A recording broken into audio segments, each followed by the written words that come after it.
La décohérence quantique et la flèche du temps. Imaginons une onde sonore magique qui peut être à plusieurs endroits en même temps.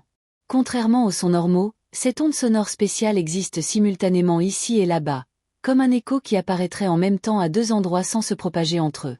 Dans le monde quantique, c'est ainsi que se comportent les électrons ou les photons en superposition. Leurs états se combinent pour produire des motifs d'interférence, comme dans l'expérience des fentes de Young.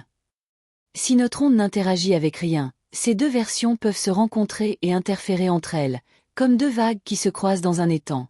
Interférence constructive. Les crêtes des ondes s'ajoutent, amplifiant le son à certains endroits. Interférence destructive. Une crête et un creux s'annulent, créant des zones de silence. La décohérence est la disparition des interférences par corrélation environnementale. Voici comment la décohérence se produit à travers des interactions. Interactions électromagnétiques.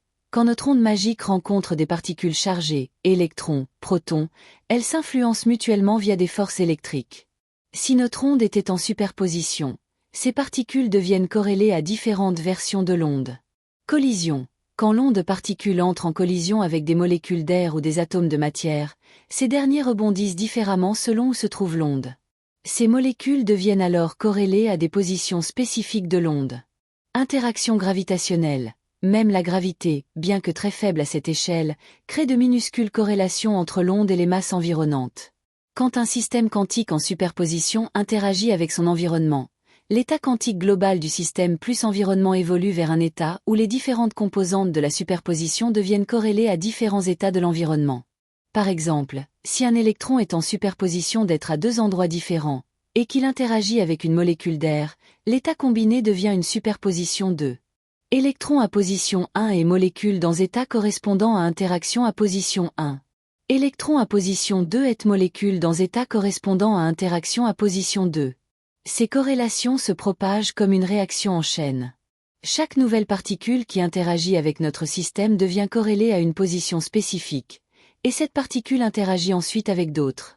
La superposition originale n'est pas détruite, mais elle s'étend et se dilue dans un réseau de plus en plus vaste de corrélations quantiques avec l'environnement. Les propriétés d'interférence quantique, qui caractérisent les superpositions, deviennent pratiquement impossibles à observer car elles nécessiteraient de contrôler précisément l'état de toutes ces particules environnantes. C'est ce qui fait de la décohérence un processus pratiquement irréversible. Irréversibilité et flèche du temps. Pourquoi ne voit-on jamais une tasse brisée se reconstituer? Pourquoi le désordre, entropie, augmente-t-il toujours? La décohérence suggère une réponse. A. L'irréversibilité de la décohérence.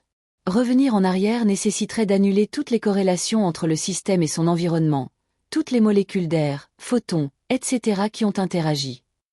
Or, ces interactions sont exponentiellement nombreuses et incontrôlables, statistiquement impossibles. B. Émergence d'une flèche du temps. À l'échelle quantique, les lois physiques sont réversibles. Les équations marchent aussi bien en avant qu'en arrière. Mais la décohérence brise cette symétrie.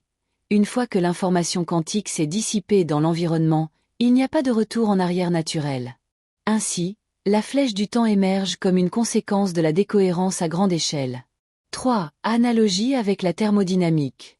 La décohérence rejoint la seconde loi de la thermodynamique. L'entropie ne diminue pas.